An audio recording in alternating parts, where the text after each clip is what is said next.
영적 전쟁에서 승리하라는 말은 자주 하지만 정작 영적 세계에는 관심을 두지 않는 경우를 많이 보았다.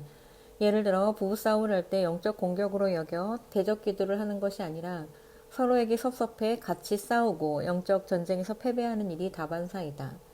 내가 영적 세계나 영적 전쟁에 대해 실제적으로 깨닫게 된 것은 예수님을 믿고서도 훨씬 오랜 시간이 흘러서였다. 그만큼 영적 세계에 관심 없이 종교 생활에 충실했다. 그러다가 30대 초반 한 사모님으로부터 들은 이야기가 얼마나 충격적이었는지 모른다. 그분은 매일 몇 시간씩 기도를 하다가 영안이 열렸다. 중보 기도팀과 함께 기도할 때 창문 너머 마귀가 자기네 쪽을 쳐다보는 모습이 보였다. 사모님은 너무 무서워 리더에게 알렸더니 다 알고 있다는 듯 기도에 전념하라고 했다. 그 후로 사모님은 종종 사람들의 머리나 어깨에 앉은 마귀를 보며 놀랐지만 점차 담대해져 후에 기독교 단체를 섬기는 사역을 하셨다. 그때 나는 사모님으로부터 영적 세계에 듣고 놀라서 차라리 영적 세계를 모르는 게 낫겠다는 생각을 하며 두려워했다. 40대에 이르러 예수님을 인격적으로 만난 후에 영안이 확실히 열린 것은 아니나 꿈이든지 비몽사몽간에 영적 체험을 많이 했다. 내가 왜 이런 이야기를 하냐 하면 예수님을 믿는다 하면서도 영적 세계를 너무나 몰라 사탄에게 속고 놀리는 경우가 많아서 적을 알기를 바라서이다. 지금은 거의 그런 증상이 사라졌는데 그 당시에는 가위 눌림이 참 많았다. 눈은 떠 있으나 몸은 꼼짝할 수 없는 상태. 생시로 탈출하고자 마구 고개를 돌려도 여전히 비몽사몽 중이라 괴롭고 두려웠던 일. 누군가 왔다 갔다 하는 소리가 들리기도 하고 어떤 때는 꼬마아이가 긴 손톱으로 내 손등을 찌르는데 그 고통은 생시에서 느끼는 것과 같다. 잠들려 하면 마귀가 찬양 음악 소리를 록밴드 노래로 바꾸거나 음란 마귀가 내 옆에 누워있기도 하는 등 여러 형태로 악한 영들이 다가왔다.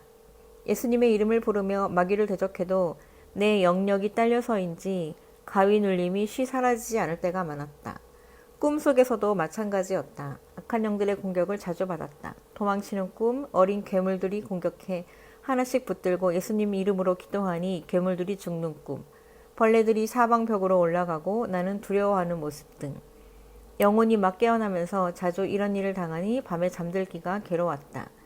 많은 신자가 마귀의 공격을 당하고서도 모른 채 마귀에게 잡혀 살아가고 있다. 그러나 영혼이 깨어나면 그때서부터는 영적 세계가 실제로 느껴지며 영적 전쟁을 치르며 살아야 하는 현실을 직감한다. 그래서 주님은 늘 깨어 있으라고 명령하셨다. 깨어서 마귀의 공격을 분별하고 대적하여 믿음으로 승리해야 하리라. 그것이 돌파하는 믿음으로 성장하는 길이다. 만일 영적 공격과 그 세계를 모르거나 아무 일도 없이 늘 평탄하다면 오히려 마귀의 포로가 되어 살아가고 있지 않는지 살펴보아야 한다. 이 지상에 사는 한 마귀의 공격이 없는 곳은 한 군데도 없다.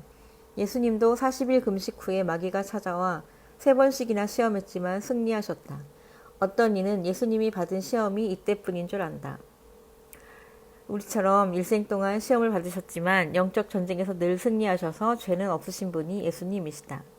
연약한 우리처럼 인간의 옷을 입으신 예수님은 밤마다 감람원이라는 산에서 기도하시며 성령으로 충만하시고 승리하셨다. 예수님도 받은 시험, 영적 전쟁을 우리가 피할 수 있겠는가? 환상이나 꿈을 통해 마귀의 공격을 받을 수도 있지만 주로 생활 가운데서 빈번하게 공격받음을 알아야 하리라. 마귀는 거짓의 아비요 속이는 자이다. 속고 있지는 않는지 깨어서 내 영을 살펴야 한다. 내 안에 자주 느껴지는 감정을 통해 악한 영들이 일하고 있다. 나는 어려서부터 우울한 감정이 많았다. 그게 본래 내 모습인 줄 알았으나 은혜를 받은 후에 주님은 우울함이 올 때 분리하라고 말씀하셨다. 처음에는 무슨 뜻인지 몰랐다. 우울질이라 그런 줄 알고 있었기 때문이다.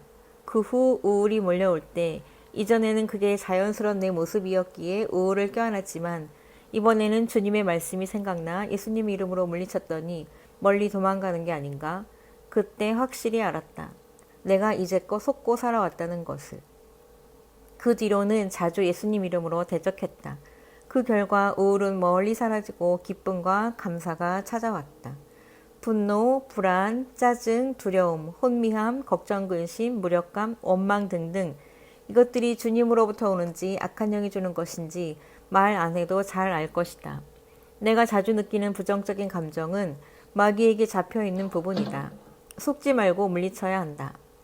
악한 영은 먹잇감을 달라고 보챈다. 예를 들어 분노, 혈기의 영은 분노의 감정, 먹잇감을 먹어야 자란다. 그래서 사람이 주기적으로 분노, 혈기를 낸 다음에 한동안 잠잠한 것은 잠시 분내의 영이 배부르기 때문이지만 얼마 지나면 다시 감정의 악순환이 일어난다. 부정적인 언어를 입에 달고 살면 그대로 자꾸 안 좋은 일이 생겨난다. 사고가 자주 일어나는 원인이 그 안에 있다. 영안이 열린 지인 목사님은 도로를 다니다 악한 영들이 있는 곳을 보면 조금 후에 교통사고가 난다고 한다. 우리가 지내는 이 세상의 사건들은 이미 영계에서 계획된 일이 실현되는 것이다. 죄를 받아들일 때 귀신들을 받아들이는 것과 같아 악한 영들이 합법적으로 공격을 하는 것이다. 그리하여 영계랑 연결되었음을 알고 영적 분별을 해야 하고 마귀에게 틈을 주면 안 되는 것이다. 내 영을 강화시키는 방법은 기도인데 특히 방언, 통성 기도가 중요하다. 침묵 기도로만 하면 영이 눌리고 혼미할 때가 많다. 내 영혼이 살기 위해 나는 매일 큰 소리로 방언 기도를 한다. 방언 기도는 영을 강하게 하고 영적 권세를 받게 한다. 하나님께 비밀을 말하는 기도이다. 또한 주님은 내게 찬양을 부르라는 말씀을 자주 하신다. 찬양은 강력한 기도이다. 특히 보혈 찬송, 분투와 승리의 찬송이 세다. 우울하거나 염려가 밀려들 때 사탄의 공격임을 알고 이런 찬송을 부르다 보면 다시 성령 충만해진다. 반대로 부정적인 감정에 계속 잡혀 있다면 내 입에서 찬송은 나오지 않는다. 악한 영은 내 안에 부정적인 감정을 넣어주고 그것에 대해 계속 생각을 하게 하여 내 안에서 집을 짓는다. 마귀에게 틈을 주지 않기 위해 찬송과 기도와 말씀 선포로 늘 승리하도록 해야 한다. 이상은 아가페 목장에서 옮겨온 글입니다. 아멘 아멘.